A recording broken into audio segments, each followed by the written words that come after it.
and free on all platforms.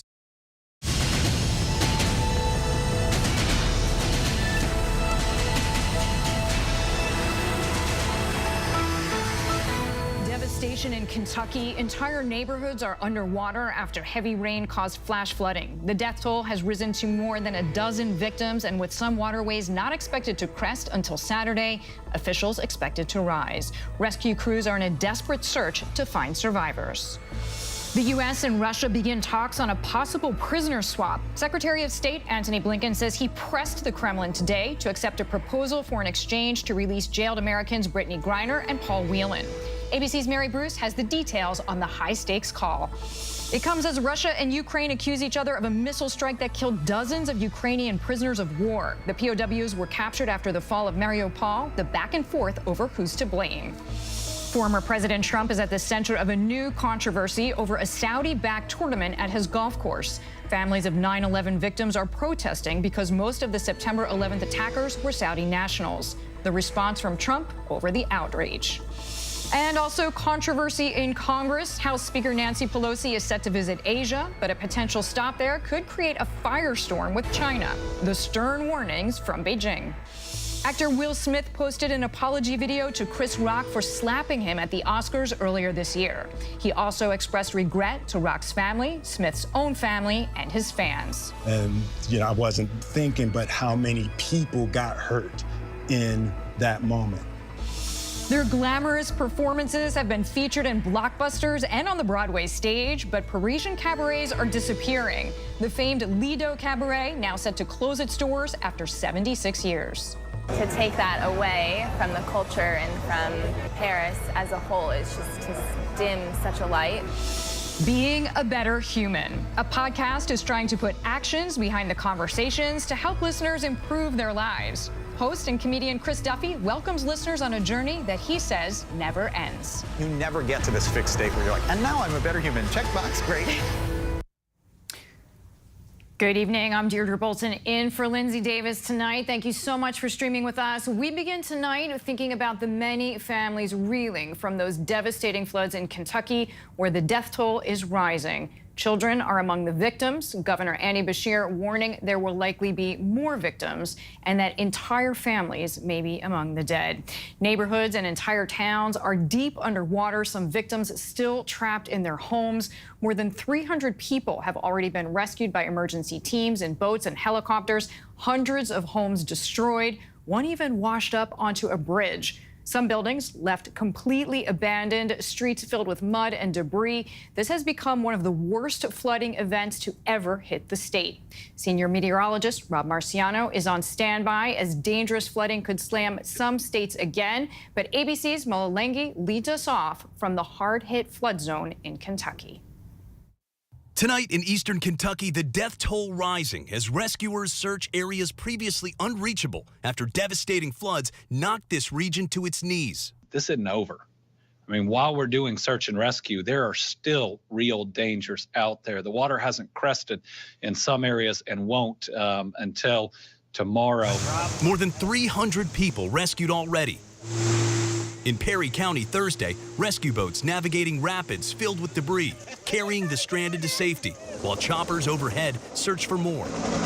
We've had every fire department in the county's been out doing water rescues from one side of the county to the other. Governor Beshear touring the damage in hard-hit areas from the air today because it was too dangerous to land. The governor saying entire families could be among the dead. I have received notice that they've located the bodies of those 4 children. Mentioned in the Herald Leader story today, and I know we'll be contacting their parents. It means we've got at least 6 dead children, and that's hard. As the search for victims continues, the process of cleaning up just begins. Homes ripped off of the foundations, people's cars, their trailers, tossed around, completely destroyed. It's a process that won't be easy. It's just my heart. It's part of our family. In the tight-knit town of Hindman, we found Jean Everidge and Gladys Epperson cleaning out the flower shop that's been in business for 100 years. It's now caked with mud, and they're trying to salvage what they can. I started in the flower shop when I was 16 years old on the side, you know, and I'm 62. And we've lived here most of my life. So this is all I know, and that's gone. What's the hardest part right now? Hoping there's a future for this town. You're not sure about it right now? I'm not. Mola joins us now, and Mola, as the governor says, the danger, unfortunately, is far from over from residents tonight. What are you hearing? Well, that's right, Deirdre. The rivers have crested, but it has been raining already, and with more rain in the forecast, the water's not going down fast enough. In the meanwhile, the cleanup is almost overwhelming. You've got vehicles that are littering waterways. There are trees, toys, people's belongings, furniture, trash, street sign, homes and sheds that were washed away, crashing into telephone poles. All of this cleanup happening as the search for the missing continues, Deirdre. Yeah, Mola, incredible images behind you. Thank you so much. And tonight, there are flood watches posted from Arizona all the way east, including hard-hit areas in Kentucky for much of the evening. Virginia has declared a state of emergency. Take a look at these dramatic images from the Las Vegas Strip. Water pouring into several casinos and raining down from the ceilings. There's extreme heat to be concerned about as well. ABC's senior meteorologist, Rob Marciano, tracking it all. Rob, what's the latest? I'll tell you what, Deirdre, the forecast, or the pattern at least, hasn't really changed all week, and we're going to see very subtle changes here in the next couple of days. Let's go to the radar, and we'll show you where the rain is right now. It's moving out of the flood zone in the Kentucky area, eastern Kentucky, for now, but there'll be another round coming later in the weekend. Severe thunderstorm watch out for Virginia. That will be gone in a little bit, but the flash flood watches for the monsoon in the southwest, and that's no joke, as we saw with those pictures in Las Vegas. But it's that front that's at the focal point of all the flooding, and there'll be another wave that develops late tomorrow and through Arkansas, crosses the Mid-South and the Tennessee Valley by Sunday night. Things become a little bit heavier in that flood zone and really don't wind down until Monday. So that's going to be a dicey go. Sunday and Monday is when we expect the heat to finally break in the Pacific Northwest. Until then, we have excessive heat warnings that remain up from Redding to Medford, Portland, Seattle over to Spokane. We are looking at triple-digit heat again for some of those cities. Missoula, Montana, Boise, Idaho into Sunday. And Seattle and Portland are both on track to have their longest heat waves on record. Deirdre? Rob, thank you so much. For the first time since before the start of war in Ukraine, Secretary of State Antony Blinken spoke with the Russian foreign minister. The U.S. increasing pressure on the Kremlin to accept a proposal to secure the release of Americans Brittany Griner and Paul Whelan. Sources tell ABC News it would be in return for convicted Russian arms dealer Viktor Bout. ABC's Mary Bruce is in Washington with more on Secretary Blinken's description of the call. Tonight, the lines of communication are open. Secretary of State Antony Blinken today announcing he spoke with Russian Foreign Minister Sergei Lavrov about the U.S. offer to bring home former Marine Paul Whelan and WNBA star Brittany Griner. We had a frank and direct conversation.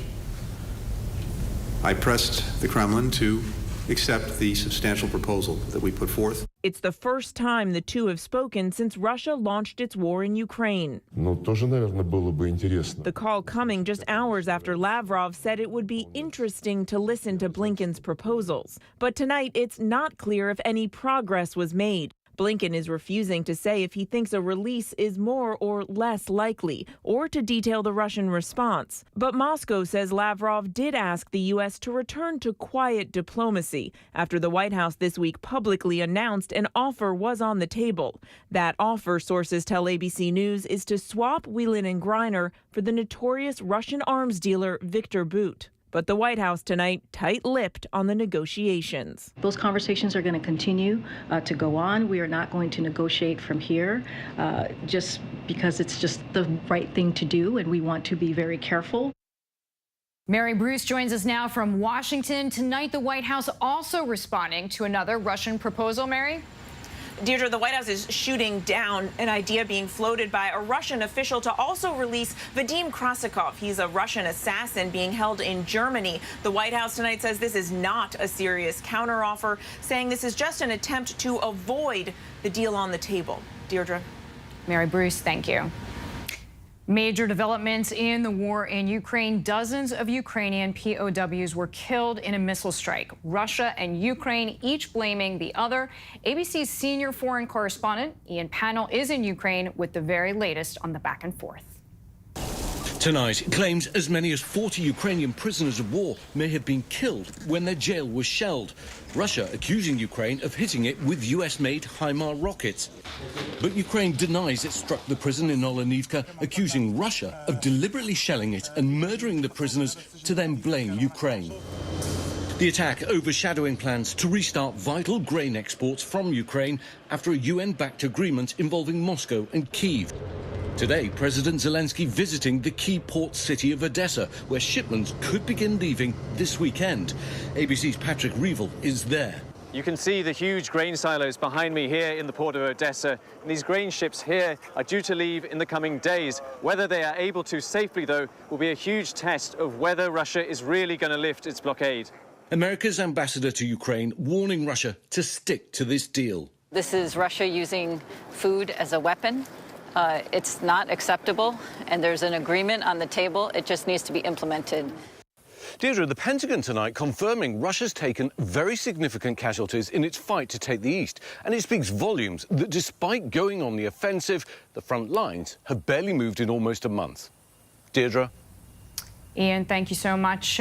Backlash for former President Trump tonight for hosting a Saudi-backed tournament at his golf course in Bedminster, New Jersey.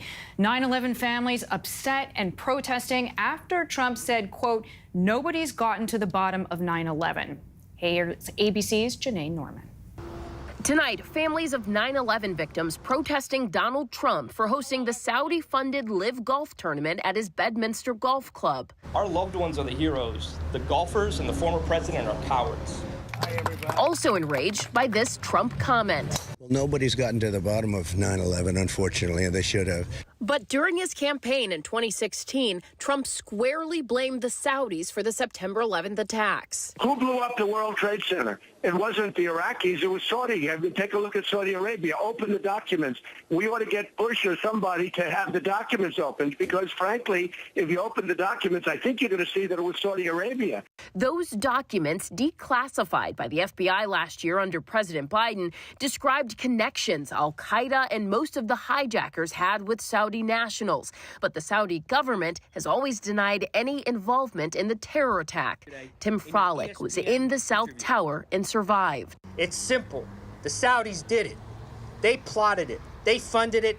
And now they're trying to distract every one of those sins with a golf tournament 50 miles away from ground zero. And despite the criticism, Trump will be hosting another Saudi-funded golf tournament. That one's scheduled for October at his golf club outside of Miami. Deirdre. Janae, thank you very much. New vaccines to target the highly transmissible Omicron subvariant will likely be ready by September. Health officials debating if adults under the age of 50 should get a booster now or wait until those new vaccines are ready. Senior national correspondent Steve Osunsami reports from the CDC in Atlanta. U.S. health officials tonight are trying to time the next rollout of COVID booster shots so that Americans are better protected this fall and winter cold season. And this means that people under 50 will most likely be able to get their second booster shots in September. It's really good news that we're seeing the potential availability of these boosters in September because you want to vaccinate ahead of any surge. Americans will get a new generation of Moderna and Pfizer vaccines designed to target Omicron and its subvariants. And the shots are also expected to give people better protection from the now dominant COVID strain BA.5.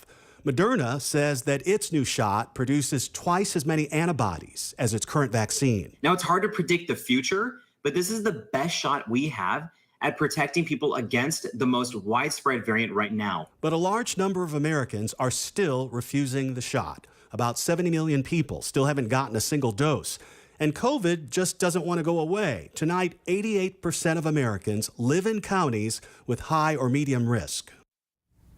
Now to what could be a controversial trip to Asia for the Speaker of the House, Nancy Pelosi. The Speaker is set to leave this weekend, but she still hasn't made it clear whether she will go to Taiwan. This comes despite China's president urging against her making the trip there. Later today, she ignored questions about whether she was going, but she says she's very excited for the countries that she will visit. Let's turn to the economy and your money. We have seen 2 negative quarters of GDP growth, which is the latest sign we may be headed for a recession. Some economists are saying we're already there. The president and the chair of the Federal Reserve have pushed back on that. Joining us now is senior advisor to President Biden, Gene Sperling. Gene, thank you so much for your time tonight. Without debating the semantics of whether or not we are in a recession, there are economic forces that don't bode well. Russia's land war in Ukraine, 40-year high inflation on basics, food, gas, rent, consumer sentiment falling. Americans are squeezed. Some of these factors beyond anyone's control. But how concerned are you that this economic contraction brings on a lasting slowdown? I think what's important is for people to have a balanced view of the economy. So everyone recognizes that even with gas prices now down 77 cents in the last 30, 40 days, that prices are too high, families are feeling squeezed, pinch at the gas pump and the grocery line. But it's also important to recognize that we created 2.7 million jobs, the economy did, over the first 6 months. Now, other than last year, that is the strongest job growth in the first half of a year in the history of the United States, when unemployment's at 3.6%. So it's important to recognize that we do face the challenges that you're saying, but we also have a historically strong job market, which we think offers a degree of resilience. Gene, to your point, it is hard to talk about a recession in some cases when you're adding 400,000 jobs a month, but what we've seen with wage growth is really concerning. So that is to say that people are getting wage increases, but it's far falling short of these inflationary costs. What is the White House doing to bring costs down? Well, there's things that, obviously the Federal Reserve is the main part of the government that deals with inflation, but there are things that the government can do. Some of those through executive action, some require Congress. The president has released the Strategic Petroleum Reserve, $1 million a day. We think that's probably contributed to about 40 cents of the decrease in gas prices. But there's also legislative things we're pushing right now. The reconciliation bill you're hearing about, the Inflation Reduction Act, that would cap prescription drug prices, lower prescription drug prices, lower energy costs, lower health premiums for 13 million Americans. Those are things that may not be directly going at every degree of inflation, but they help the bottom line for American consumers. I'm going to come back to the point that you're making on gasoline, but first, I'm just looking through this analysis of the bill that you just talked about, this Inflation Reduction Act. And University of Pennsylvania's Wharton Business School found the act would slightly increase inflation until 2024 and then decrease inflation. Do you agree with those findings? And if so, what do you tell, let's just say, a single parent who is paying crazy grocery bills and trying to fill up the tank and trying to pay rent, maybe in a city where the rent is going up 30%? Look, it's good to have a diversity of opinions, but we think the overwhelming economic consensus is that the Inflation Reduction Act will reduce inflation throughout the plan. And you should know we've had disagreements with many of our friends at times, including Senator Manchin, including my friend Larry Summers. But note that all of them have agreed that this would be anti-inflationary. And the reason why is that it reduces the deficit, which helps tamp down on inflation. Again, we understand the gut punch people feel at the grocery line and at the gas pump, even with prices coming down. You said, cycling back to the gas point that you raised, 2 of the largest companies in the U.S., ExxonMobil, Chevron, reporting record profits in the second quarter. Exxon actually saying that it earned more than 3 times what it earned a year ago in this quarter. What are your conversations like with leaders in the energy industry? I mean, do they need to be held accountable for some of the spread that they are taking on these profits. You know, gas prices were at about $3.30 on January 17th when Putin started moving troops into Belarus.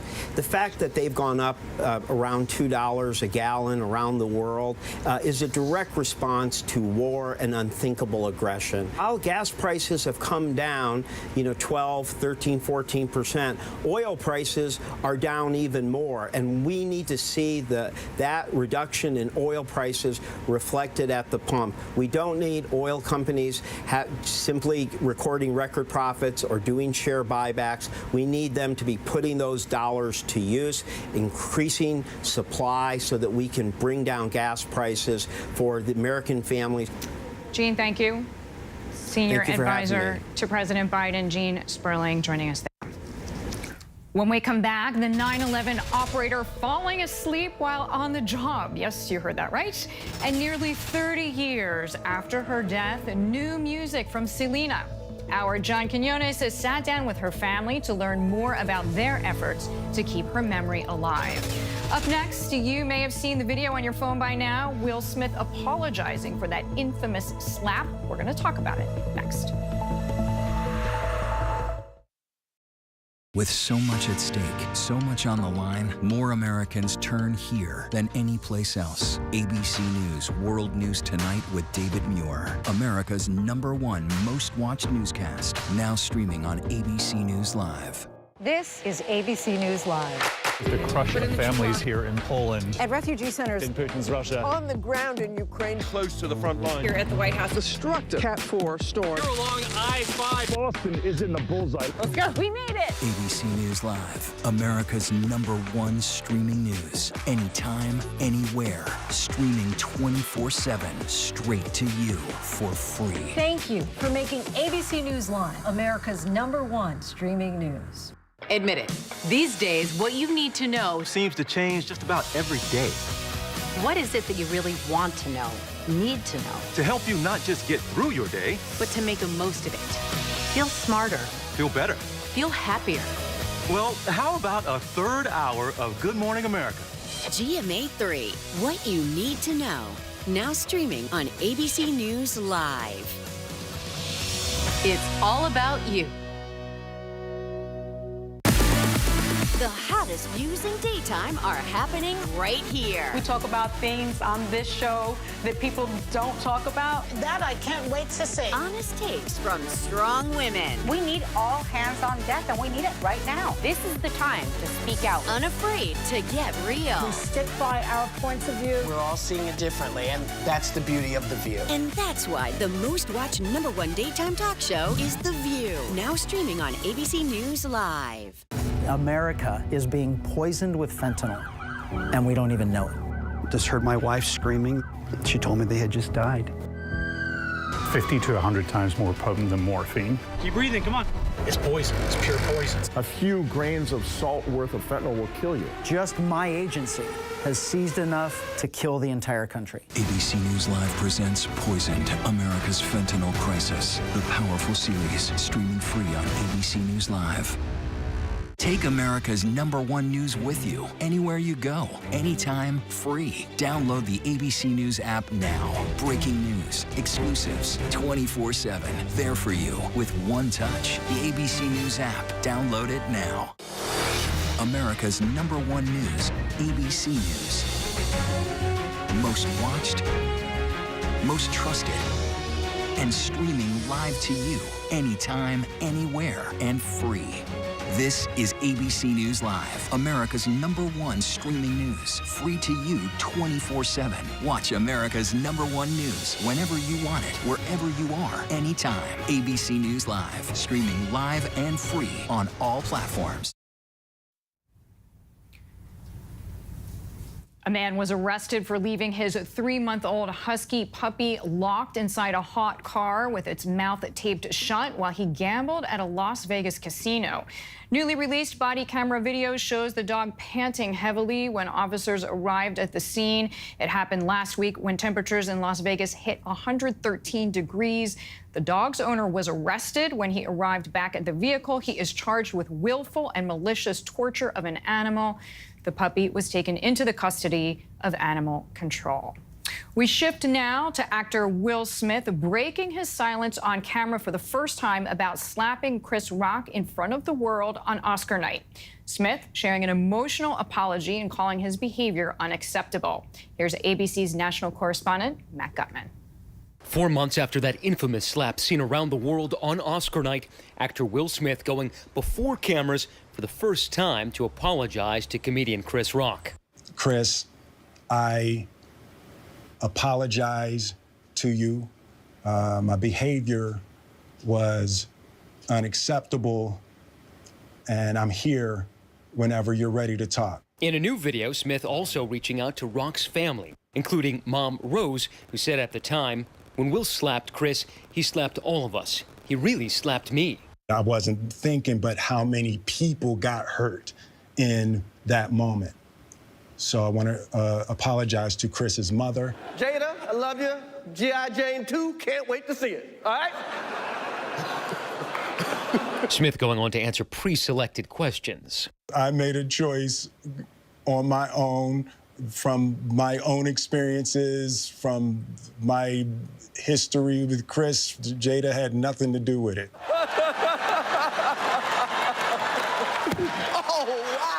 A friend of Rock says the comedian did not know at the time that Pinkett Smith suffered from the hair loss condition alopecia.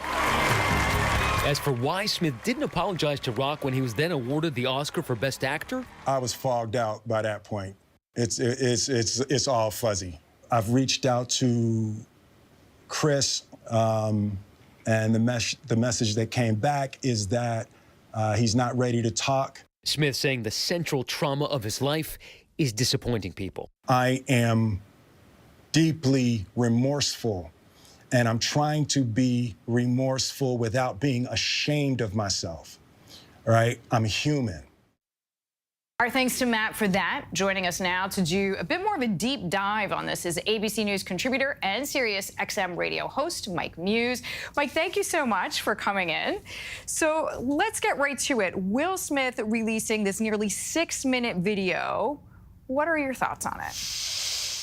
There is no expiration on when an individual can apologize and when can they not apologize. He's in every right to have taken the time that he chose to apologize in the time frame that he felt that he needed to. But on the flip side, Chris Rock is no underneath a timeline to respond based upon Will Smith's timetable.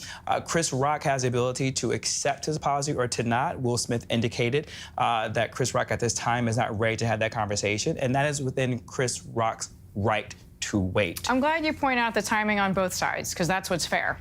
It's fair. I mean, this is between these two individuals in the sense of how they do it. But with that being said, Deidre, Will Smith had to apologize publicly. This was a situation where an assault took place in a public forum, live on a stage, or a night that was about culture and celebrating the arts. So multiple people were impacted by that action. That just wasn't the two of them. Questlove was impacted, to which Will Smith alluded to in the sense of he was receiving his award. What about the quote, "I'm sorry really isn't sufficient"? Yay or nay? Yay. There is nothing sufficient enough that can ever take back that moment. Because not only was that moment about them, but that moment was about the executive producers, Shayla and Will. All the things they had done to center culture and inclusivity. It was the most diverse that we had seen in the Oscars, both from Martha's community, but also from outside people who don't have anything to do with film, but are film lovers, right? You had Beyonce, which I know we're probably going to talk about. You had her performing in Compton. Beyonce took the Oscars to Compton. Imagine what that could have opened up for real possibilities for those community members who saw her there and who can imagine filmmaking. And so there were so many more people that was impacted by it. So I thought a public apology was needed. What do you think about our country in the sense that we love a redemption story? So what can Will Smith do? I mean, is there another chapter for him? We know he's been barred from the Academy. What's your call on what happened? That's a great question. When this happened, a lot of films got put on, let's say, pause, as film studios and distributors decided what should they do with Will Smith going forward. As a result, what we're noticing, I don't know if it was the timing of this apology, but now we know that Apple had put one of his films on hold, which we now see has a release date now of December 2022. I think we will get a chance from a data perspective to look at the number of views. Okay, well, you said Beyonce. Jason, I have to ask you, what are your thoughts on Renaissance? I had a feeling we were going to talk about that. Yeah, as you know. I'm super excited about this album. I think you and I were talking off air. I mean, I don't mind bringing it on publicly. I just think that the reviews of Renaissance have been majority favorable, but I think it's been very lazy reviews and how they've oversimplified that this album is just for the LGBTQAI community and women. This is a revolutionary act unto itself, centering Black art back from house to its origination of the South Side of Chicago by DJ Frankie Knuckles at the Warehouse in 1970s. What we see house music today is European DJs who are making incredible amount of economic opportunity, prosperities from house, but they're not giving the provenance of the origin of where house music came from, which is that she's doing that. Although she's facing a little drama there with some of the sampling, is she not? Unwarranted. You're talking about the Khalees situation that happened. Yes. Khalees does not own her publishing. So the issue with Khalees, she needs to take up that grievance with Pharrell and Chad and whatever publishing company she's associated with and the attorney that structured her deal. I know Khalees would have liked a phone call from Beyonce, but Beyonce didn't owe her that. But I would imagine if Khalees probably would have waited to 1201, she would have noticed that Beyonce actually had credited her as a sample. So the question really is, Deidre, could she have made more of a moment at 1201 to celebrate her being credited, and then to get audiences to tune into that album of where this original sample came from? Positivity framing, ABC News contributor, Sirius XM host, narrative shifting, Deidre. Mike Muse. Thank you. Always good to see you. Great to see you. Still ahead, 4 decades, famous American entertainers and others from around the world have poured into this Parisian cabaret, but now it's closing. And our Maggie Rui takes us there to find out why and what this says about our love for the arts. And you just heard us mention Beyonce's new album. It is Queen Bey Day, so we're gonna look by the numbers. First up, though, tweet of the day. Maya Zamora, a 10-year-old who was fighting for her life after being shot more than 2 months ago in Robb Elementary School, becomes the last survivor of that horror to be released from the hospital. All right, here we go. You ready? Let's do it. Yes, it's the show America wants and America needs right now. This is What Would You Do? Let's go. How are you? How cute. Yes. So what will you be watching Saturdays on ABC News Live? What would you do? Hey, I guess I just found out. The What Would You Do Marathon, 12 to 6 Eastern, every Saturday on ABC News Live.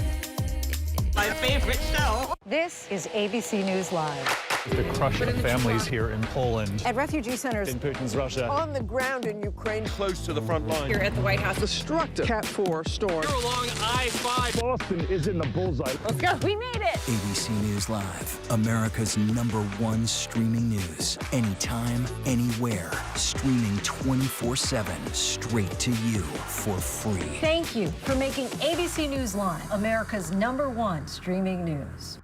America is being poisoned with fentanyl, and we don't even know it. Just heard my wife screaming. She told me they had just died. 50 to 100 times more potent than morphine. Keep breathing, come on. It's poison, it's pure poison. A few grains of salt worth of fentanyl will kill you. Just my agency has seized enough to kill the entire country. ABC News Live presents Poisoned, America's Fentanyl Crisis. The powerful series, streaming free on ABC News Live. These days, with so much going on, it's hard to keep up. While others are recapping yesterday's headlines, we're bringing you the right now. This is the busy border crossing. Steel barricades, another strike. The right now look at the day ahead, how it affects you and your family. Record high gas prices. The threat of cyber warfare. Is peace possible? World News Now beginning at 2 a.m. Eastern, followed by America This Morning. America's #1 early morning news. Streaming here on ABC News Live. Sunday, Joe Manchin changes course. Now is the big climate bill back on the table? What about inflation? Plus, the prison swap with Russia. How will they respond? And Jonathan Karl with a key witness at the center of the January 6th investigation. Sunday on ABC's This Week. As of today, in a big way, we have inaugurated abcnews.com. A lot has changed in our world since Peter made that announcement. But what hasn't changed is the commitment to groundbreaking reporting and innovation at abcnews.com. And here's to everything ahead. The countdown is over. Beyoncé's new album is here. Let's look at her latest work and her career so far by the numbers. The 16-track album Renaissance hit music streaming services at midnight. Fans are crazy in love with its mix of musical genres like house, funk, techno, and bounce. This is the 7th studio album for Beyoncé. Thames, Big Frida, even Grace Jones got in formation to record features on the project. It also samples other artists, including Donna Summer. Beyoncé has had 60 songs on the Billboard chart, including the first single from this album, Break My Soul. All of her albums have topped the Billboard 200 chart. Beyoncé has 28 Grammys, more than any other woman in history. She is also the most nominated female artist in Grammy history with 79 nods. So many listen to her work. 42 of her singles have been certified by the Recording Association of America, ranking from gold to quadruple platinum, and she has more certifications in other countries. Success may be her superpower. She has earned $450 million through music, her Ivy Park collection, and other endeavors. That is according to Forbes. So Beyoncé's not worried about any bills. Renaissance, the first of 3 acts. The R&B diva has not said what the other 2 projects will entail. And one more number, 7. That is how many references we just made to Beyoncé's songs in this segment. We still do have a ton to get to here on Prime. Debris from a Chinese rocket hurtling to Earth, and it's set to make impact this weekend.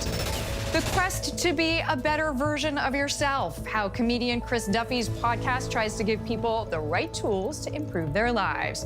But first, a look at our top trending stories here on abcnews.com.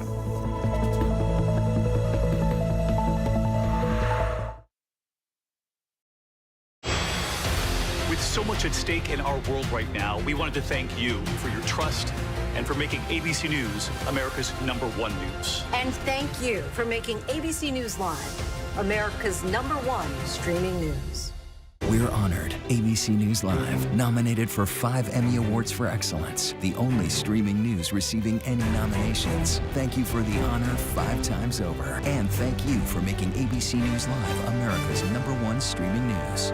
Babe, listen to me. I'm gonna go do something right now, and you're not gonna see me for the rest of your life. No. It's beyond horrific. It's evil. I have to tell the truth on what I did, and I think you now know what it is, and it's bad. His victims both were college students. I think he thought he was going to act his way out of this. Is that what you want to hear? I'm innocent. Now, stunning details, what you don't know. The final act, the 2020 event, tonight at 9/8 Central on ABC. Next Thursday night, We are going to Hollywood. this is where dreams are made and crushed. Like his. He wants to be a star. But I was not terribly impressed by Zach's acting. This man was terrible. This is where things go off script. He was living the life of a Hollywood mogul, and he was a 2-bit criminal. Nobody saw it coming. The performance that he gave investors, Meryl Streep could never. They lost everything. The Con, next Thursday night on ABC. I know what happened, and I'm not guilty. Why the fascination with criminal trials? Figure out what's really out there.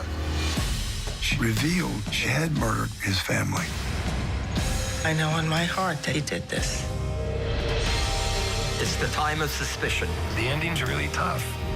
You don't know whether truth is going to be difficult to find unless you try to find it.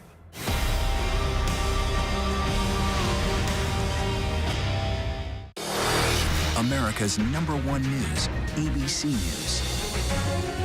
Most watched, most trusted, and streaming live to you anytime, anywhere, and free. This is ABC News Live, America's #1 streaming news, free to you 24/7. Watch America's #1 news whenever you want it, wherever you are, anytime. ABC News Live, streaming live and free on all platforms.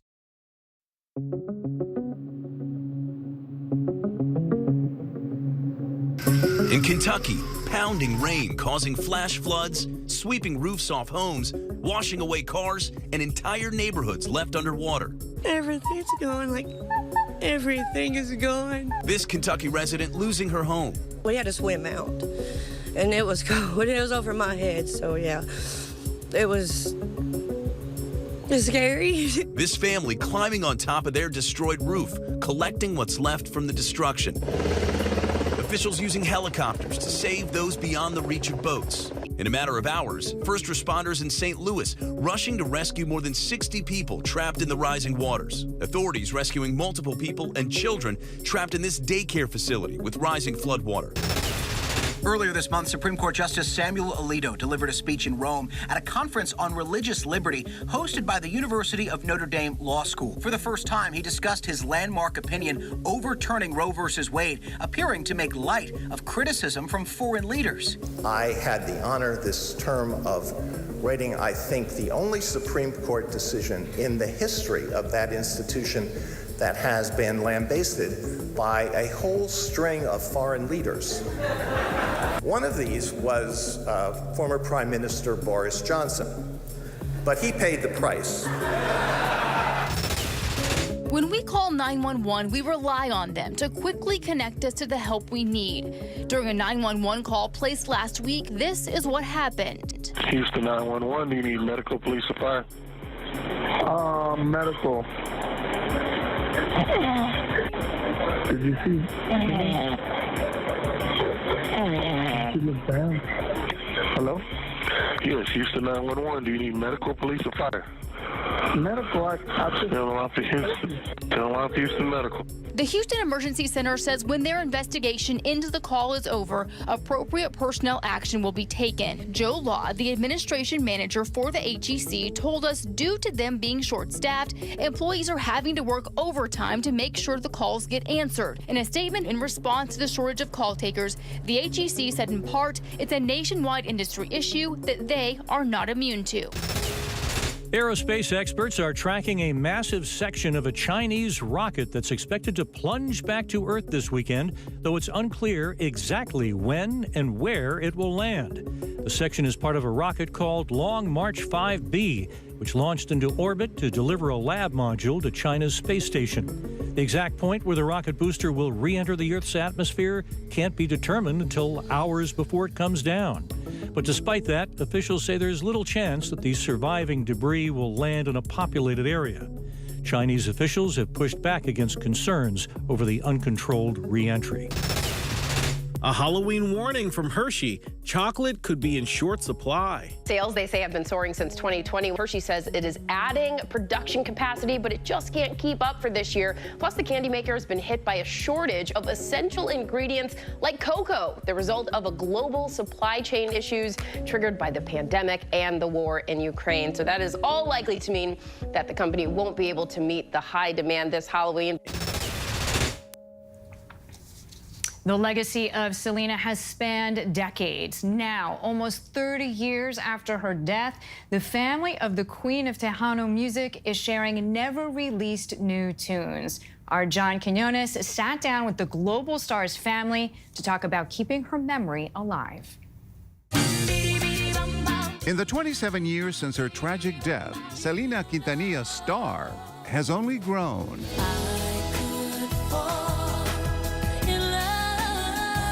And this morning, fans are getting a first listen to Como Te Quiero Yo A Ti, The Way I Love You. Como te quiero yo a ti. The first single from the Tejano Superstar's new album, Moonchild Mixes, produced by her brother A.B. Quintanilla, who, along with his sister Suzette, sat down with us to talk about the project. How long did it take you?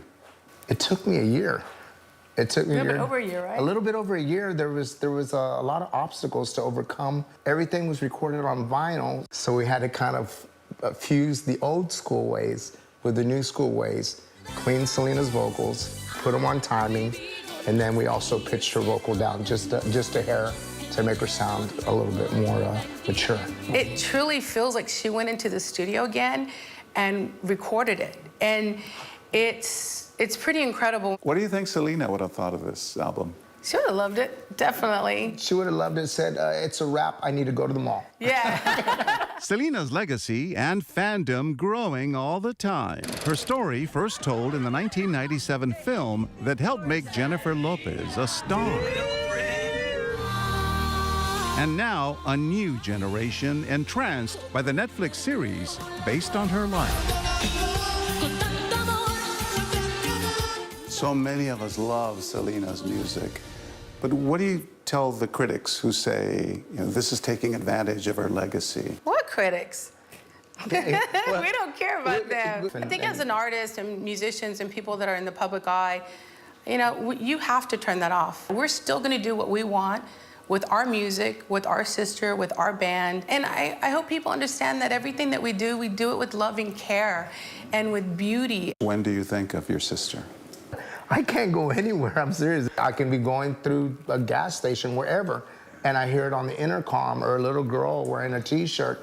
She's practically, I can walk out this door and go to the mall. But it's a beautiful thing because, to see her, that she's remembered, and what we're doing is honoring her memory, her legacy. That's what it's about. She means something. She was not just an incredible artist, she was an incredible person.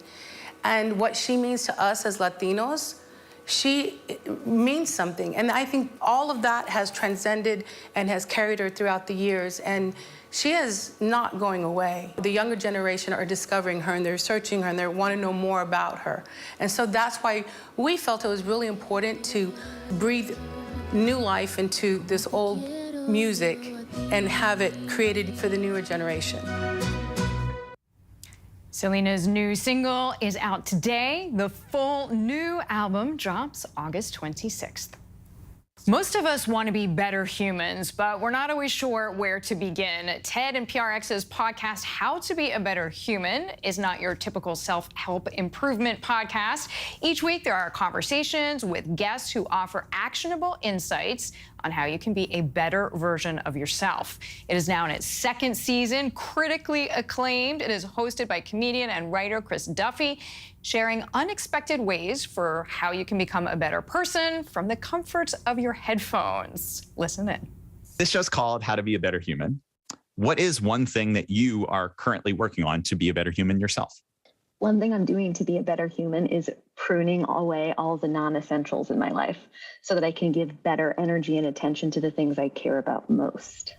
Joining us now is the host of the podcast, Chris Duffy. Chris, it is great to have you here. Thanks for coming in. Thanks so much for having me. So throughout this pandemic, I feel like this was a big moment for people to ask themselves some pretty big questions. What was the inspiration for this podcast for you? Yeah, I think it's exactly like you said. I mean, over the past few years, I think we've all been reevaluating what's important to us. How do we build a world that is just and that we want to live in, but also how do we look at our own lives and think, like, what can I change and improve, and how can I contribute to being a better person overall? So that's where the heart of the show came from. So you're in a very successful second season. So after the first one, is the second one, did you have different goals for it?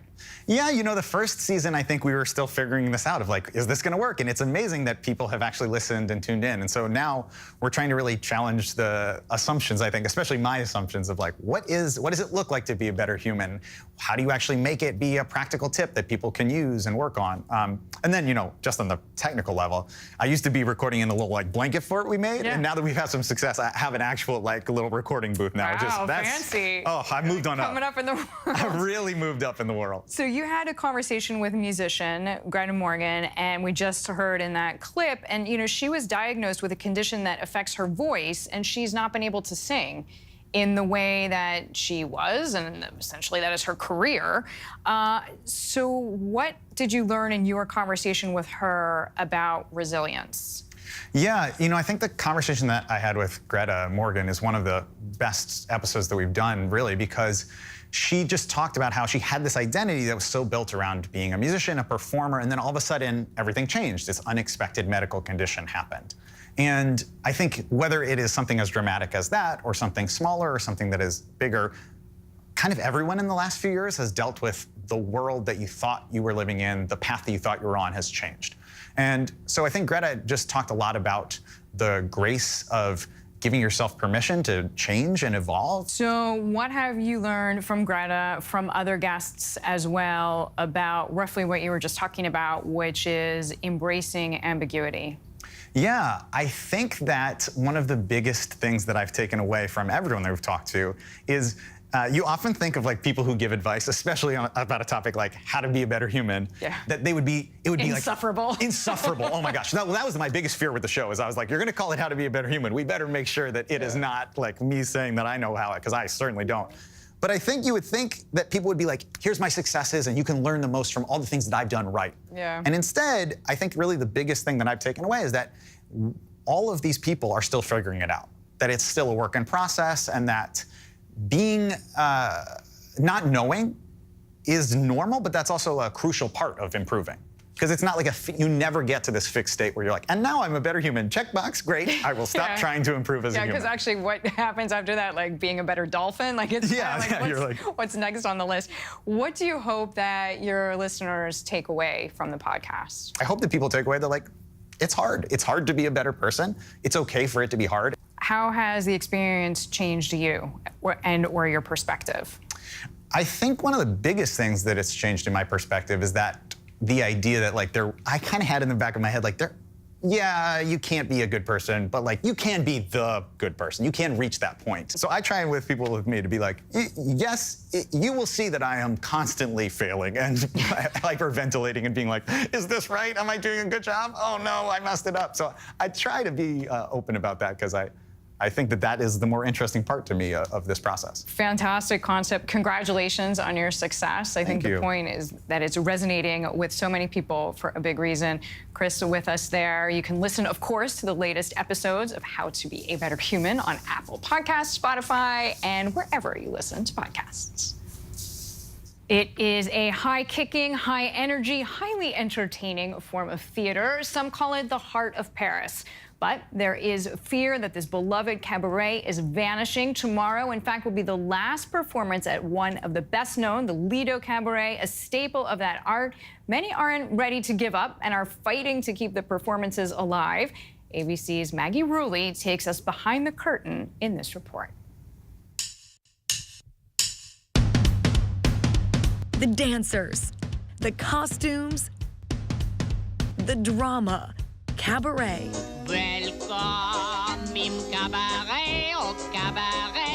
Its glamorous performances have inspired blockbuster movies. Though it's become a part of American culture, the heart of cabaret is unquestionably Parisian. But today, many fear the sensual soul of French performance is disappearing. The Lido Cabaret, considered one of the most renowned and famous of the French dance halls, is closing its doors after 76 years. The flame with celebrities on the Champs-Élysées for the opening of a new and zesty show. Opened in 1946, when post-war France was searching to escape into a good time. Over the years, the Lido was the place to see and be seen. Everybody who is anybody is there. With A-listers in the crowd. The Duke of Windsor heads the notables. And at every show, there were the Bluebell Girls. Towering at a required minimum of 5 feet 9 inches tall, plus heels and that costume, they're now practically synonymous with cabaret. Even today, women come from all over to be a Bluebell. Samantha Vastine studied dance at Alvin Ailey in New York City. We don't have something truly like that in New York, so I didn't really understand what it was until I was here. We meet her with her fellow Bluebell, Eve Jordan, who moved here from Britain. We're so lucky to have this career, to know that within a handful of shows, that's going to be it. It's just such a historical venue that's doing it right, and to take that away from the culture and from Paris as a whole is just to dim such a light. Many fear the art of the cabaret could be slowly fading from Parisian culture. But Jean-Victor Clerico, managing director at the real-life Moulin Rouge, is refusing to let that happen. Un petit peu de temps, mais là on est en train par exemple ici au Moulin Rouge, de retrouver des niveaux d'activité qu'on faisait avant la crise. Donc ça veut quand même dire qu'il y a un engouement qui existe encore pour le cabaret. Moulin Rouge has been a part of French culture as long as cabaret's been around. The iconic red windmill dating to 1889, the same year as the Eiffel Tower. Jean-Victor is fourth-generation cabaret. His family has ties to both the Moulin Rouge and the Lido, his great-grandparents buying both in the mid-1900s before separating them among the family. C'est triste. C'est triste, d'abord parce que c'est pour Paris et le spectacle parisien, c'est une institution qui va changer d'orientation. D'un point de vue plus personnel, c'est triste émotionnellement parce que c'est une histoire de la famille qui va disparaître. He takes us behind the scenes, showing us what really goes into a cabaret and that indescribable magic of the stage. Wow, look at this. God, there's something so special about being up here. Imagine how many high kicks have happened on this stage. Walking behind the curtain. Oh my gosh, I remember these. Yeah, that's the opening act, right? It's the opening act. We find organized and extremely colorful chaos. I think what's interesting is when it comes to cabaret, yes, it's about the dancing, but it's the whole performance, the spectacle, and the costumes are a big part of that. It's part of that. It's the DNA of the cabaret. Jean-Victor says the cabaret is French art at its finest, and it takes hundreds of artists to help it survive. Artists like master feathermaker Dominique Deroux. In each dress, there is 52 meters Wow. fringe. Once a thriving craft with hundreds of feather makers in Paris, Dominique is now one of just 5 left in the city. I will not tell you the secrets to make it. He takes us inside his workshop, where it's early morning, but he and his team are already hard at work dyeing and sewing. Each costume can use thousands of feathers, coming together in a show-stopping spectacular, shining the audience's attention on the real stars, the women on stage. It's a celebration of women, isn't Yeah. it? And that feels incredible to be part of. You feel so empowered. You said before you are a feminist and you're a bluebell. What does that mean to you? I think it really made me grow into myself, like, as a woman, to see these girls that have really, like, taken ownership of themselves and their sexuality and their presence and their elegance. Samantha and Eve are now using that strength to organize, at times, emotional demonstrations with other dancers, performing in front of the Lido right on the Champs-Élysées. The company that bought the Lido, Accor, has said they plan to turn it into an entertainment space and said in a statement, the Lido has been experiencing a decline in its attractiveness for 10 years, going on to say its objective is to restore this Parisian hall to its full place in the concert of the French. Samantha and Eve say it will never be the same. The generations of artists who ran it like a family are gone, and with them, they fear the very culture of cabaret will disappear. We just wanted to let the world know that this is something that we can't lose because it's too much of Paris's culture and history and beauty and glamour and draw to the city that you can't close this. Before we go tonight, the image of the day, this California store owner handing over $200 worth of Mega Millions tickets that one man just purchased. A friendly reminder that it takes only $2 to have a chance at becoming a mega billionaire. That is our show for this hour. Stay tuned to ABC News Live for more context and analysis of the day's top stories. Thank you for streaming with us.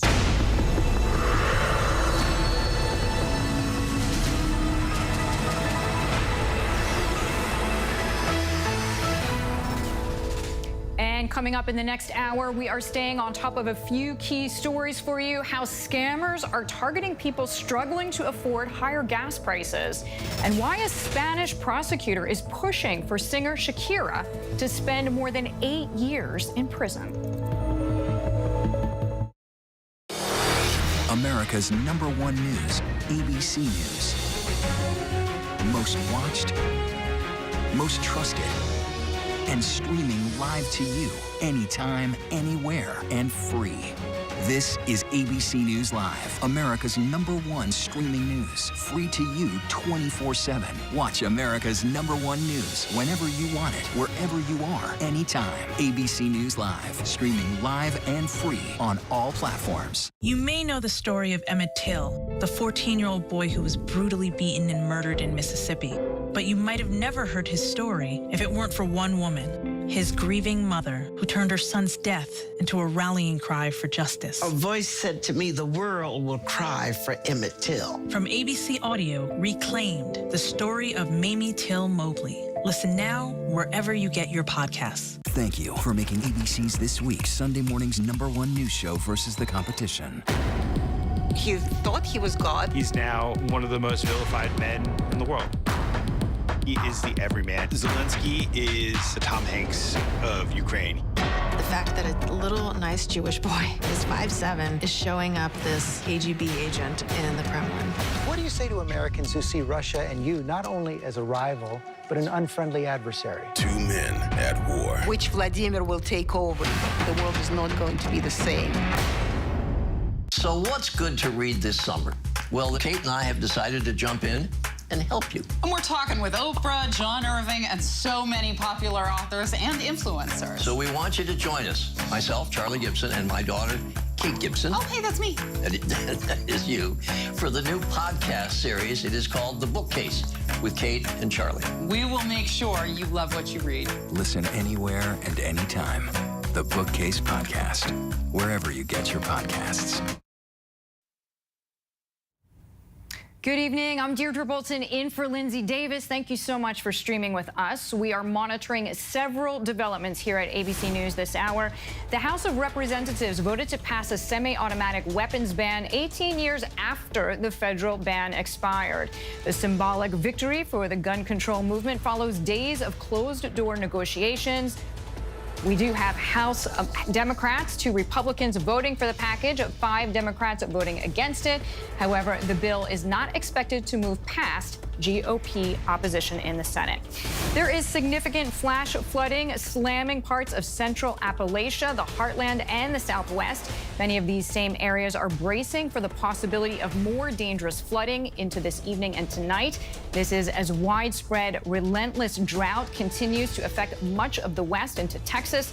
Overall, nearly 73% of the West is experiencing drought conditions, with more than 97% of the state of California dealing with a severe drought. And speaking of California, the Golden State is looking to disrupt the insulin market by making its own and selling it for a much cheaper price. Last month, after a few years of study, state lawmakers approved $100 million for the project.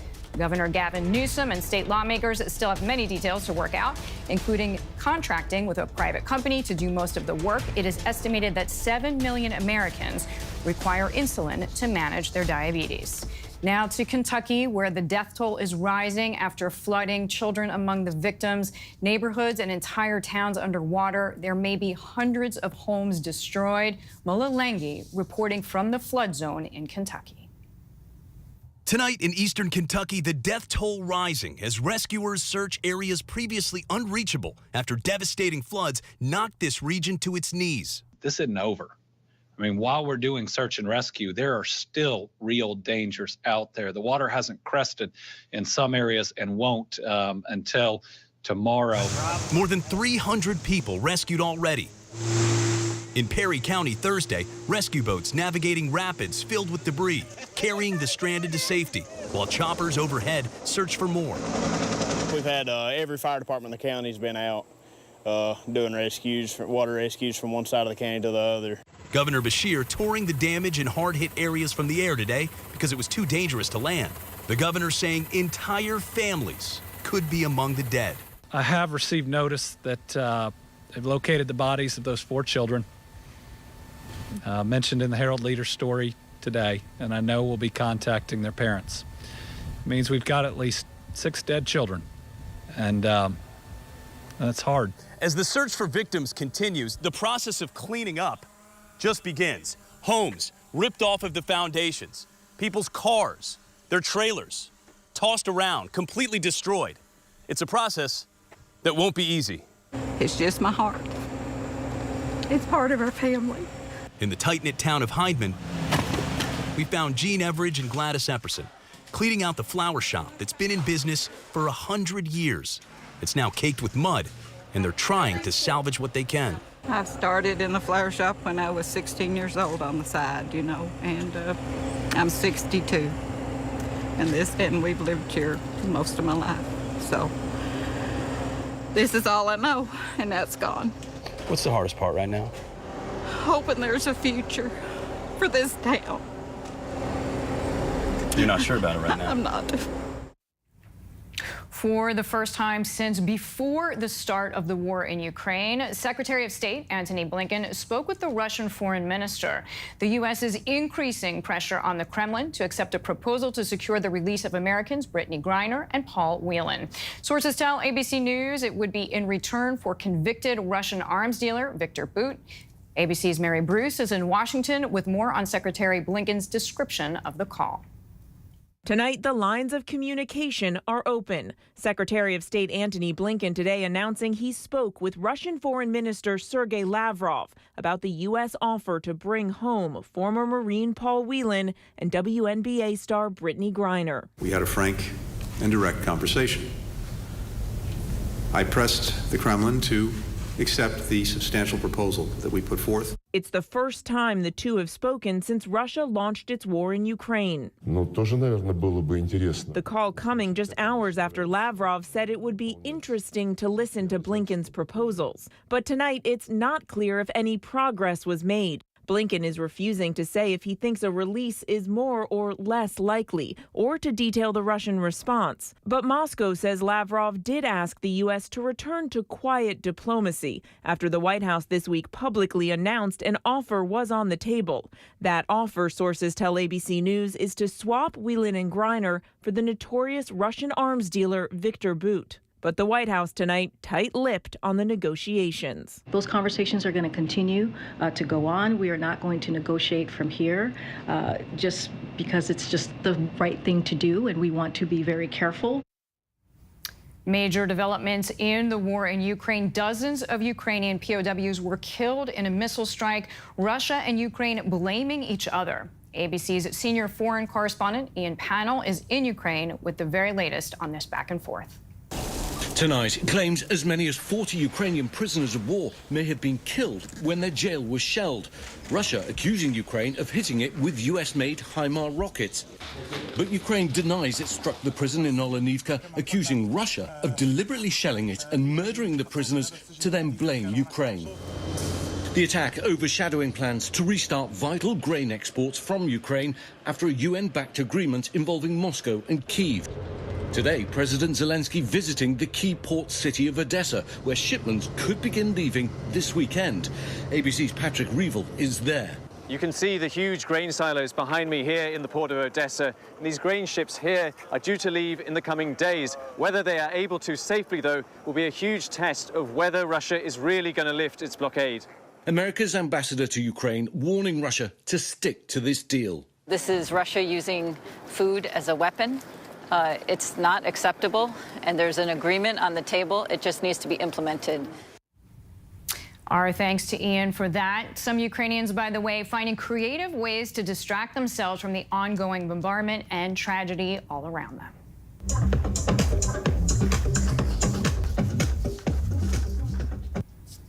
In northern Ukraine, young people cleaning up in the aftermath of a bombing to the sounds of a live DJ hosting a rave. The area being cleaned up used to be a cultural center, and an eyewitness saying the group was from Kyiv, rented 2 buses to help their neighbors with the cleanup. Backlash for former President Trump tonight for hosting a Saudi-backed tournament at his golf course in Bedminster, New Jersey. 9/11 families upset and protesting after Trump said, quote, nobody's gotten to the bottom of 9/11. Here's ABC's Janae Norman. Tonight, families of 9/11 victims protesting Donald Trump for hosting the Saudi-funded Live Golf tournament at his Bedminster Golf Club. Our loved ones are the heroes. The golfers and the former president are cowards. Also enraged by this Trump comment. Well, nobody's gotten to the bottom of 9/11, unfortunately, and they should have. But during his campaign in 2016, Trump squarely blamed the Saudis for the September 11th attacks. Who blew up the World Trade Center? It wasn't the Iraqis, it was Saudi. I mean, take a look at Saudi Arabia. Open the documents. We ought to get Bush or somebody to have the documents opened because, frankly, if you open the documents, I think you're going to see that it was Saudi Arabia. Those documents, declassified by the FBI last year under President Biden, described connections Al-Qaeda and most of the hijackers had with Saudi nationals. But the Saudi government has always denied any involvement in the terror attack. Tim Frolick was in the South Tower and survived. It's simple. The Saudis did it. They plotted it. They funded it. And now they're trying to distract every one of those sins with a golf tournament 50 miles away from ground zero. New vaccines to target the highly transmissible Omicron subvariant will likely be ready by September. Health officials are debating if adults under the age of 50 should get a booster now or wait until those new vaccines are ready. Senior national correspondent Steve Osunsami reports from the CDC in Atlanta. U.S. health officials tonight are trying to time the next rollout of COVID booster shots so that Americans are better protected this fall and winter cold season. And this means that people under 50 will most likely be able to get their second booster shots in September. It's really good news that we're seeing the potential availability of these boosters in September because you want to vaccinate ahead of any surge. Americans will get a new generation of Moderna and Pfizer vaccines designed to target Omicron and its subvariants. And the shots are also expected to give people better protection from the now dominant COVID strain BA.5. Moderna says that its new shot produces twice as many antibodies as its current vaccine. Now, it's hard to predict the future, but this is the best shot we have at protecting people against the most widespread variant right now. But a large number of Americans are still refusing the shot. About 70 million people still haven't gotten a single dose. And COVID just doesn't want to go away. Tonight, 88% of Americans live in counties with high or medium risk. Steve Osunsami joins us now. Steve, you're learning the government is now buying these new vaccines, but there's still a key hurdle they have to clear before they actually go into arms? That's right. The government is buying about 171 million doses of this new and modified vaccine with the option to buy more if needed.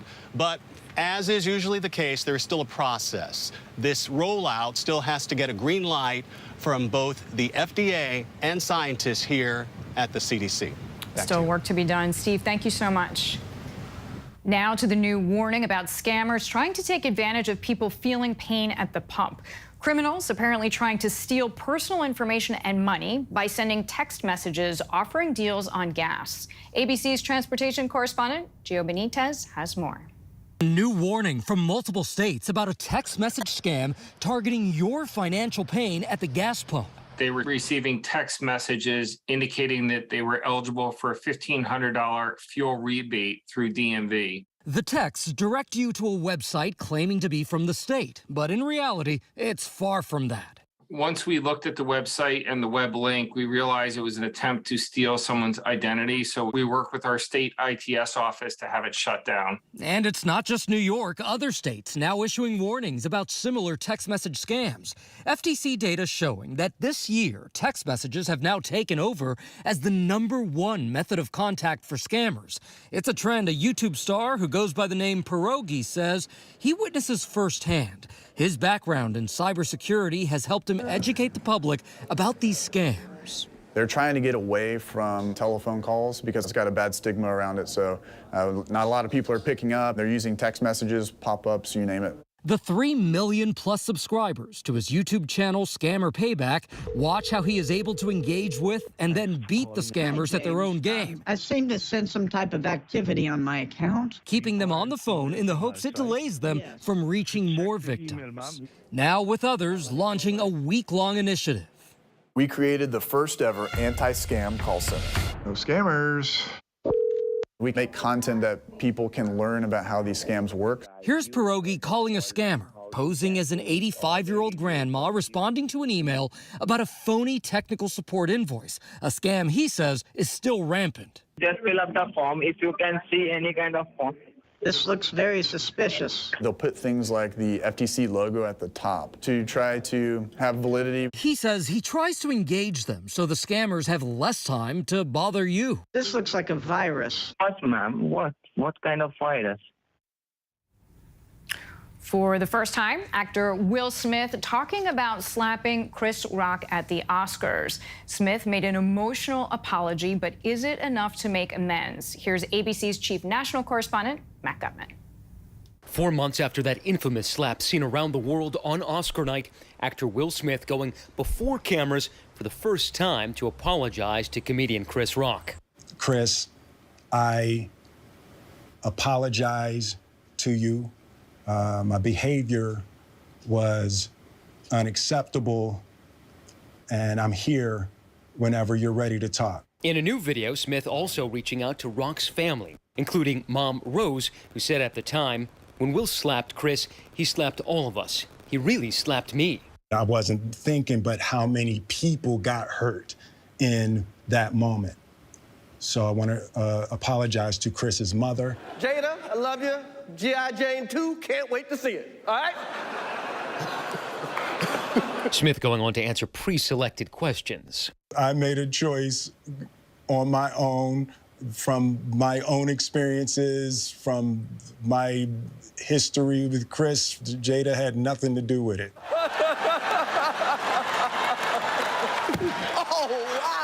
A friend of Rock says the comedian did not know at the time that Pinkett Smith suffered from the hair loss condition alopecia. As for why Smith didn't apologize to Rock when he was then awarded the Oscar for Best Actor, I was fogged out by that point. It's all fuzzy. I've reached out to Chris, and the message that came back is that he's not ready to talk. Smith saying the central trauma of his life is disappointing people. I am deeply remorseful, and I'm trying to be remorseful without being ashamed of myself, all right? I'm human. The very latest from that Oscar debacle. Coming up, the terrifying incident at a Hong Kong concert, leaving a performer with a broken back.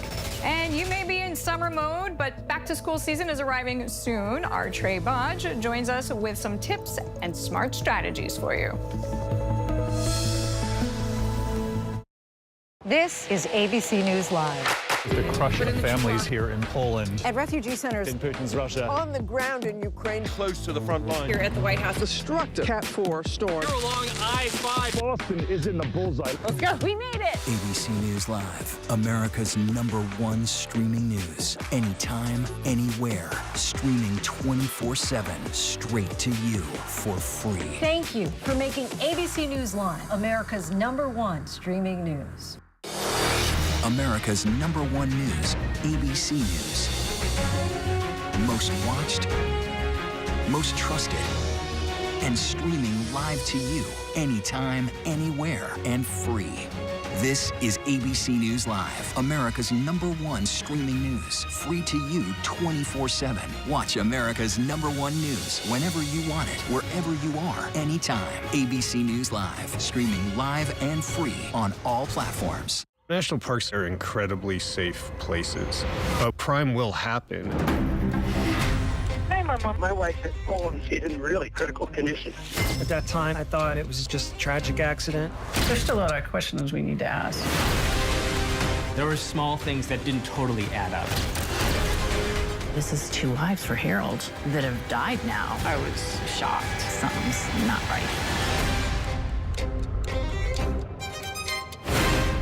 Sunday, Joe Manchin changes course. Now is the big climate bill back on the table? What about inflation? Plus, the prison swap with Russia. How will they respond? And Jonathan Karl with a key witness at the center of the January 6th investigation. Sunday on ABC's This Week. Every morning next week, you're going to wake up with a smile because we've got dogs. GMA's out all across the country with the most amazing dogs, bringing love, joy, support, and limitless cuddles. It's GMA's Dog Days of Summer next week. We are tracking several headlines from around the world. Absolutely horrifying moments during a Mirror concert in Hong Kong after a giant TV screen fell from the ceiling, seriously injuring one dancer. Hong Kong media reported that 3 audience members were also hurt. All members of the band were safe, but the city government has ordered them to postpone their upcoming performances pending an investigation. Panic and fear in Turkey after a wildfire causes a hotel to catch on fire. Firefighters battled the blaze from land and air as strong winds and temperatures over 100 degrees made conditions worse. According to scientists, human-induced climate change is making heat waves more likely and more severe. A Spanish prosecutor has asked for more than 8 years in prison for Colombian superstar Shakira and a fine of more than $23 million over a 14.5 euro tax fraud case, according to the Spanish newspaper El País. This week, the pop star rejected a settlement offer from the prosecutor's office to close a fraud case in which she is accused of failing to pay taxes between 2012 and 2014, a period in which Shakira says she did not live in Spain. The prosecutor's office and Shakira's representatives were not immediately available for comment. It's almost that time of year, back to school shopping. Right now, inflation is affecting the cost of almost everything, and those classroom must-haves not immune to price hikes. Our smart shopping expert, Trey Bodge, with us now, TrueTrade.com, joining us with some important tips. Trey, thank you so much for being here. What should we be doing before we even go to the store? Thanks so much for having me back, Deirdre. I would say first thing is to take an inventory of what you have. And it sounds obvious, but it's been a couple months since we've looked at our kids' backpacks, and maybe they haven't tried their clothes on in a while. So it's really good to go through those backpacks, see what's reusable. Maybe the backpack just needs a good wash, or the lunch bag. Have them try on all their clothes, and then make your list accordingly so you don't end up overbuying. Trey, I'm so glad you said that. You don't know how many stupid purchasing decisions I have made over the years, and I'm like, I actually had that. All I had to do is check. Okay, so we know that prices on almost everything have gone up. Are there any deals out there? Because we've been following so much about the supply chain crisis and that it's basically getting a little bit better. Does that mean that some of these stores have leftover inventory that they want to sell us at a discount? Yeah, so it's an interesting time. Now, we're going to see sales on the typical items like your backpacks, lunch bags, school supplies, some clothing. But we are going to see, I would expect, deeper than regular discounts, especially in the athleisure category, because this is one of those categories that a lot of retailers are carrying excess stock from all the supply chain issues that we've seen during the pandemic. So if your kids like those comfy, slouchy, cozy clothes, you'll do very, very well in that category right now. And as far as dollar amounts, do you think that this year is going to bite families' wallets more than last year? I mean, inflation's at 9.1%, so there's no way that we can avoid spending a little bit more than usual. So it's really important to, like we said, take that inventory and not overbuy this year. And then also be really smart about how you shop. You know, retailers will be having sales, but you can go the extra mile by using a deal site. So for example, slickdeals.net, who I work with, I like them because they have 12 million deal seekers vetting and voting up deals. So you can always be assured that you're going to get the very best deal from big retailers like Amazon and Walmart. I also like them because if you have an expensive item to buy, like a laptop or a phone, you can set a deal alert for that item, and you'll be notified when that item goes on sale, so you don't have to waste your precious time looking for deals on that item. Okay, so that's a great site. What about coupon sites? Are there any others that we should be aware of? Yeah, so I love Slick Deals, like I mentioned. I also really like Coupon Cabin. They have really good cash back offers, and I like their browser extension that you can install. And then as you shop online, you'll automatically be alerted to opportunities to save, and it'll also run coupons for you at checkout. So those are two of my favorites. What about buying in bulk? For example, if you and some friends all have fifth graders, do you just go buy in bulk, get a better price, and then divide everything up? I love the idea of buying in bulk for back to school, especially if you have multiple kids. If you're already paying for a membership, say to Sam's Club, BJ's, Costco, you will find binders, notebooks, pens, even backpacks and clothing that you can buy in bulk. And often buying wholesale, you can save up to 40%. And even if you are a family, a small family, maybe with one child like I have, you can share with a friend or a classmate and take advantage of those savings. Well, 40% is an impressive number. How helpful is it to plan shopping around tax-free holidays? We know that states recognize that people are really crunched right now and are offering these tax-free weekends. Is that worth looking into?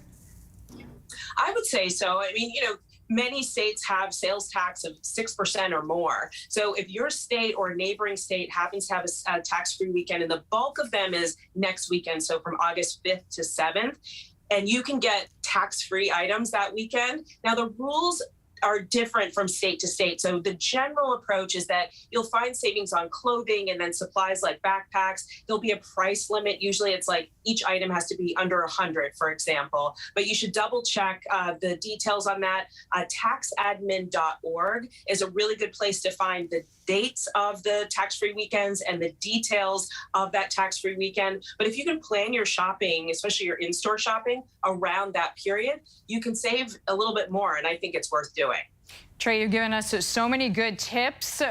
Before we go, what is the #1 thing we should keep in mind when doing back-to-school shopping this year?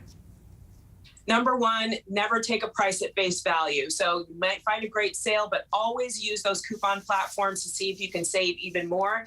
And then don't look away from buying used. Especially for your younger kids, use a site like ThredUp or Poshmark and look for gently used clothes. You can also sell your gently used clothes back to these sites and earn some money back. Older kids may tend to turn their nose up at such an idea, but your younger kids, and they're growing so quickly, it's a great option. It is a great option and also greener for the planet. Trey, Maj, yes. Thank you so much. Thanks so much for having me. Still to come, beating the odds for the love of baseball. How a teen born with no hands and no feet landed him a spot on his varsity team. Sunday, Joe Manchin abruptly changes course. Now is the big climate bill back on the table. And the Russia prison swap. How will they respond? Sunday on ABC's This Week. Thursday night. We are going to Hollywood. This is where dreams are made and crushed. Like his. He talked openly about wanting to make it as an actor. He wants to be a star. But I was not terribly impressed by Zach's acting chops. This man was terrible. And so he found another route to the top. You give me the money, I buy the movies. In return, you'll get 35 to 40% on top of your initial investment. Everybody's over the moon. When investors saw the lifestyle Zach was leading, they thought to themselves, this is how it's done in Hollywood. He flew on private jets. He wore $500 t-shirts. This was an investor's dream come true. They're all in big Hollywood business. And then this is where things start to go off script. He was living the life of a Hollywood mogul, and he was a two-bit criminal. Nobody saw it coming. The performance that he gave investors, Meryl Streep could never. And then they lost everything. There were several hundreds of $1 million that nobody could account for. It seemed like something that would only happen in the movies. This fraud just became a Hollywood blockbuster. Get ready for The Con. All new Thursday night at 10, 9 Central on ABC. Gone. Finally tonight, he is a teen baseball star, defying the odds and hitting home runs in the process. Reporter Asner Hassan from our partner station KGO takes us to San Francisco in our local lowdown. Hey, let's just have fun and just play a little baseball, get to know each other. Don't look at Landis Sims and think about what he can't do. Oh, I should have just swung at that. Let him show you what he can do. There it is. When I was really little, I was, 2 or 3 whenever I got my first bat and just kind of playing in the yard or whatever. And I think I just kind of fell in love with it. You got to work through your challenges in baseball, and everybody does that. It's not just me, so it kind of relates back to everyday life for me. Landis was born without hands and feet, but that hasn't stopped him or his baseball career.